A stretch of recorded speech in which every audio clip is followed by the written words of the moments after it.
विपक्ष ने जेपीसी का बहिष्कार किया है। हमारे साथ सांसद संजय सिंह जी हैं, उनसे बात कर लेते हैं। सर, आपने आज जो टूर शुरू हो रहा था उसका आप एक तरीके से बहिष्कार कर रहे हैं, क्या वजह? सारे विपक्षी दलों ने जेपीसी का बहिष्कार किया है और जो टूर आज 9 तारीख से शुरू हो रहा है गुवाहाटी में, उसमें कोई भी विपक्ष का सांसद नहीं जा रहा है। और मुझे इस बात की हैरानी है कि पता नहीं कोरम भी पूरा होगा कि नहीं होगा, लेकिन बावजूद इसके बुलडोज करके जबरदस्ती मीटिंग चलाई जा रही है।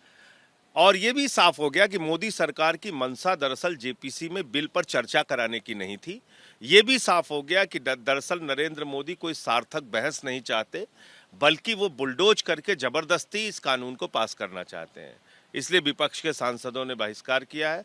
सारे नियमों, संसदीय परंपराओं और सब कुछ छोड़कर ये जेपीसी का टूर किया जा रहा है। हम लोगों ने स्पीकर को भी इसकी सूचना दे दी है और जब सदन चलेगा उस वक्त भी इसका विरोध करेंगे।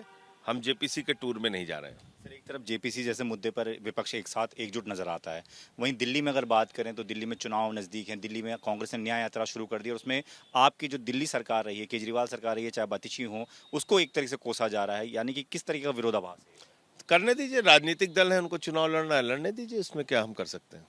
मतलब कोई गठबंधन की बात नहीं है, आप आपस में दोनों एक साथ दिल्ली में कोई गठबंधन नहीं हो रहा है। दिल्ली में अकेले चुनाव लड़ेंगे आम आदमी केरल पार्टी। के मुख्यमंत्री ने भी सवाल उठा दिए, पिनराई विजयन ने, कि प्रियंका गांधी जो चुनाव लड़ रही है उसको जमात इस्लामी सपोर्ट कर रही है, उसके साथ चुनाव लड़ रही हैं, जबकि ये लोकतांत्रिक मूल्यों के खिलाफ वो बात करते रहे हैं जमाते। देखिए, मैंने विजयन जी का बयान सुना नहीं और वहाँ उनकी आपसी लड़ाई में कौन क्या बोल रहा है उसके पचड़े में मैं नहीं पड़ना चाहता। महाराष्ट्र आप जा रहे हैं प्रचार करने के लिए, क्या रहेगा जिस तरीके से आप एक साथ एकजुट नजर आ रहे हैं पूरे विपक्ष? देखिए, ऐसा है कि इस चुनाव को मोदी जी और भारतीय जनता पार्टी फिर से असल मुद्दों से ध्यान भटका के हिंदू मुसलमान पे करना चाहती है और इसलिए उन्होंने बटोगे कटोगे दुनिया भर के नारे दिए हैं। मैं इस देश की जनता से और खासतौर से महाराष्ट्र के लोगों से अपील करना चाहता हूं कि आप बटिए नहीं। महंगाई के सवाल पे, बेरोजगारी के सवाल पे, भारत की सेना को ठेके पे रखने के सवाल पे, मराठियों के स्वाभिमान को कुचलने के सवाल पे इकट्ठा होके, एकजुट होके और नोटबंदी लाके देश की अर्थव्यवस्था को बर्बाद करने के सवाल पे, 200 लाख करोड़ रुपए का हिंदुस्तान पे कर्जा लादने के सवाल पे आप मिलकर न बटिए न कटिए, मिल के बीजेपी को महाराष्ट्र के चुनाव में हराने का काम कीजिए।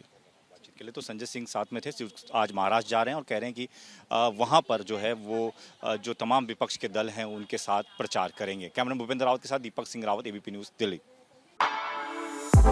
For exclusive and insightful videos, subscribe to our new channel ABP Live Premium.